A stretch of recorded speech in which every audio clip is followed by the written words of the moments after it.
안녕하세요. 투기가 아닌 투자를 위한 코인 채널 게리코인입니다. 제가 개인적인 사정으로 약 한 달간 영상을 업로드하지 못한 점 진심으로 사과드립니다. 대신 앞으로 더 좋은 내용과 컨텐츠로 다시 꾸준히 영상 업로드할 예정이오니 더 많은 관심 부탁드리겠습니다. 정말 오랜만에 올리는 영상이기 때문에 어떤 내용을 다룰까 고민하다가 제가 쉬는 한 달간 시장에서 정말 너무나도 많은 일들이 있었기 때문에 이번 영상에서는 현재 시장 동향에 대해 다뤄보도록 하겠습니다. 아마 이미 아시는 내용도 있으시겠지만 제 개인적인 생각과 의견이 들어간 영상이니 끝까지 시청해주시면 감사드리겠습니다. 그럼 먼저 현재 거시경제 상황에 대해서 살펴보도록 할게요. 최근에 일어난 일 중에 가장 제 눈에 띄었던 뉴스는 바로 페드의 0.75% 금리 인상 결정이었습니다. 물론 빅스텝을 의미하는 0.5% 인상은 기정사실화였고 어떤 애널리스트들은 1% 인상을 예측하기도 했지만 그래도 1994년 이후 최대 상승폭으로 금리를 올릴 것이라고는 쉽게 개인적으로 예상하지 못했습니다. 또한 더더욱 놀라웠던 것은 바로 이 점도표인데요. 점도표란 FOMC에 참가하는 의원들이 본인이 예측하는 금리 방향을 점으로 찍어 놓은 것입니다. 보시다시피 2022년 올해 말까지 의원들이 예상한 중간값이 무려 3.4%인데요. 현재 금리가 1.5에서 1.75%인 것과 올해 7월, 9월, 11월, 12월 이렇게 총 4번의 미팅이 남아있다는 것을 고려하면 의원들이 생각하는 연말 금리 중간값으로 가기 위해선 총 3번의 0.5%의 금리 인상과 한 번의 0.25%의 금리 인상을 해야지만 가능한 수치인 것입니다. 물론 금리 결정이 꼭 이 점도표를 따라가는 것은 아니지만 얼만큼 빠르게 페드가 금리를 올리려 하는지 잘 보여주는 지표라고 저는 생각합니다. 이렇게 금리를 빠르게 올리는 이유는 바로 페드의 의무에서 찾아볼 수 있는데요. 페드에게 가장 중요한 두 가지 의무는 노동시장의 건전성과 가격 안정성입니다. 이 그래프는 미국 노동시장의 실업률을 나타내는 것인데요. 보시다시피 코로나가 터졌을 2020년 초에 급격히 상승한 이후 하락하기 시작하여 현재는 역사상 가장 낮은 지점 중의 하나인 3.6%를 나타내고 있습니다. 그만큼 현재 미국 노동시장은 역사적으로 봤을 때도 강하기 때문에 이 부분에는 문제가 없습니다. 이 그래프는 미국의 인플레이션을 나타내는 그래프인데요. 바로 이 부분이 현재 페드를 가장 강력하게 움직이고 있는 부분입니다. 보통 연평균 2% 정도의 인플레이션이 가장 안정적이라고 평가받는 수치인데요. 현재는 무려 8.6%를 나타내고 있습니다. 이러한 인플레이션 현상을 미국뿐만 아니라 전 세계적으로 겪는 문제이기 때문에 각국의 중앙은행들이 앞다퉈 공격적으로 금리를 인상하고 있습니다. 이렇게 인플레이션이 폭발적으로 높아진 데는 다양한 요소가 있지만 그중 첫 번째는 페드가 코로나가 터진 이후 너무나 많은 돈을 시장에 뿌렸기 때문입니다. 이 그래프는 시장에 돌고 있는 현금을 수치화한 그래프인데 보시다시피 회색 박스를 기준으로 그래프가 급격히 우상향하는 것을 보실 수 있습니다. 이는 바로 페드에서 코로나를 이겨내기 위해 시장에 돈을 너무 많이 풀었기 때문이고 따라서 현재는 금리를 인상하고 만기가 도래한 채권들을 재매입하지 않음으로써 시장에서 유동성을 빼고 있습니다. 두 번째로 인플레이션이 급상승한 배경에는 러시아의 우크라이나 침공을 들 수 있는데요. 서방 세계가 러시아에 대한 제재로 원유 및 곡물 수입을 하지 않음으로써 원자재 가격이 전부 폭등하였습니다. 특히나 러시아의 경우 미국과 사우디 다음으로 큰 원유 생산국인데요. 이렇게 세계에서 세 번째로 큰 원유 생산국의 수입을 막아버리니 원유 가격이 급등했습니다. 하지만 한 가지 재밌는 점은 최근 들어 원유 가격이 다시 급격히 하락하고 있다는 점인데요. 이건 인플레이션을 잡기 위해 각국 중앙은행들이 급격히 금리를 인상하다 보니 세계 경제가 침체로 빠질 가능성이 높아졌기 때문입니다. 경기가 침체되면 그만큼 원유에 대한 수요가 줄어들게 되고 따라서 원유 가격 또한 떨어지고 있는 것입니다. 이러한 경기 침체는 미국의 아틀란타 중앙은행에서 또한 비슷한 예측을 하고 있기에 사실상 불가피해 보입니다. 최근 이렇게 경기 침체를 우려하는 목소리가 높아지면서 기준금리 방향에 대해서도 새로운 의견들이 나오고 있는데요.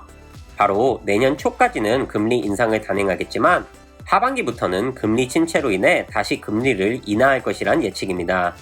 물론 조금 더 시간이 지나봐야 알겠지만 현재 거시경제가 엄청난 불확실성에 있는 것은 사실인 것 같습니다. 물론 이렇게 불확실한 상황에서 최근 비트코인과 주식의 가격이 바닥을 찍고 다시 반등할 준비를 하는 것이 아니냐는 의견이 있습니다. 하지만 제 개인적으로는 아직까지 하락 여력이 남았다라고 생각합니다. 이렇게 생각하는 가장 큰 이유 중에 하나는 바로 아직까지 인플레이션이 잡혔다는 확신을 하지 못하기 때문입니다. 이번 인플레이션이 단지 통화 정책에 의해서만 이루어진 것이라면 훨씬 쉽게 잡히겠지만 코로나와 전쟁 등 다양한 상황이 얽히고 설켜 만들어진 상황이기 때문에 단지 금리를 올리는 것만으로 인플레이션이 쉽게 잡힐 수 있을 것인가 라는 생각이 들기 때문입니다. 또 다른 한 가지 이유는 최근 암호화폐 시장에 대해 설명드리면서 말씀드리겠습니다. 일단 저번에 제가 영상을 통해서 루나 사태에 대해 자세히 말씀드렸기 때문에 따로 더 말씀드리진 않을 텐데요. 루나 사태를 통해서 또 다른 굉장히 큰 사건이 암호화폐 시장에서 일어났습니다. 바로 3AC, Three Arrows Capital이라고 불리는 헤지펀드의 파산인데요. 이 펀드에 대해 잠시 설명드리면 3AC는 2012년 수 주와 카일 데이비스에 의해서 설립되었습니다. 가장 잘 나갔을 작년 중순에서 말 기준으로 관리하던 자산이 약 $3 billion, 한화로 거의 4조에 가까운 돈을 운용했던 암호화폐 시장에서 가장 잘 나가던 헤지펀드였습니다.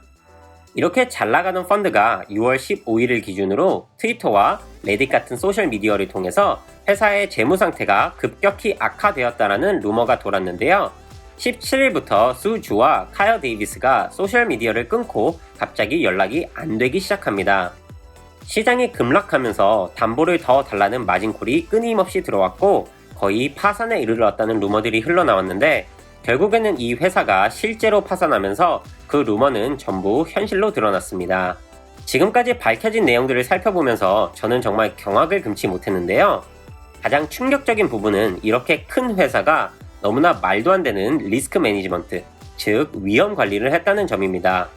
루나를 통해서 엄청난 손실을 입은 것은 물론이고 여기저기서 돈을 빌려서 UST로 환전해서 앵커 프로토콜을 이용해 수익을 내는 구조를 만들어놨는데 UST가 무너지면서 굉장히 큰 손실을 입었습니다.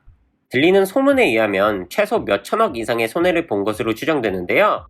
문제는 이렇게 손실을 보다 보니 원금을 회복하려는 생각으로 상상 이상의 레버리지를 일으킨 것입니다. 이건 마치 개인이 손해를 봐서 그걸 메꾸려는 심정으로 파생 상품을 통해 과도한 레버리지를 일으키는 것과 똑같은 모습을 4조짜리 헤지펀드가 그대로 행한 것입니다.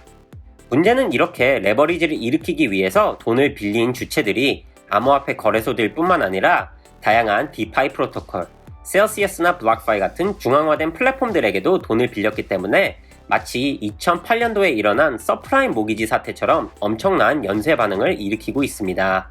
이게 현재까지 알려진 영향을 받은 회사들과 플랫폼들입니다.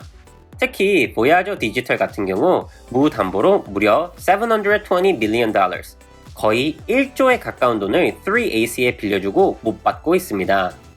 셀시어스나 바벨 파이낸스 역시 이 영향으로 인해서 뱅크런을 막기 위해 현재 출금이 금지된 상태입니다. 즉 이번 Three Arrows Capital의 몰락은 한 헤지펀드가 망했다라는 단순한 개념을 넘어서 엄청난 파급력으로 도미노같이 많은 플랫폼들이 도산하는 사태를 일으키고 있습니다. 바로 이 사태가 제가 아직 시장이 바닥을 치지 않았다라고 생각하는 두 번째 이유입니다. 이렇게 큰 회사가 하나 도산하게 되면 이는 크레딧 크런치를 불러옵니다. 크레딧 크런치란 쉽게 설명드리면 3AC의 파산을 보고 다양한 플랫폼들이 서로 돈을 빌려주지 않으려는 상황이 발생하게 되고 돈을 빌리기 더 어려운 시장이 됩니다. 이는 시장에서 유동성이 묶이게 되는 사태를 만들고 유동성이 떨어진 시장은 쉽게 상승하거나 반등할 수 없습니다. 따라서 3AC의 파산의 나비 효과로 인해서 암호화폐 시장이 바로 반등하긴 힘들다라고 개인적으로 판단합니다. 물론 FTX와 알라메다 리서치의 수장인 샘 뱅크먼 프리드만이 나서서 이런저런 회사들의 유동성을 공급하며 최대한 3AC의 연쇄 파급 효과를 줄임과 동시에 본인의 영향력을 넓히려 노력 중이지만 이게 어떠한 결과를 불러일으킬지는 조금 더 두고 보아야 할 것 같습니다. 자, 오랜만에 올린 이번 영상에선 지난 한 달간 있었던 거시경제와 암호화폐 시장 관련 소식들과 제 개인적인 의견을 말씀드렸는데 어떠셨나요? 다시 한번 개인적인 사정으로 한 달간 영상 업로드 못한 점 사과드리며 앞으로 더 좋은 컨텐츠로 찾아뵙도록 하겠습니다. 질문이나 의견은 영상에 댓글로 달아주시면 제가 최대한 빠르게 답변 드리도록 하겠습니다. 영상 끝까지 시청해주셔서 감사하고요. 이 영상이 유익하셨다면 구독과 좋아요 그리고 알림 설정까지 부탁드릴게요. 감사합니다.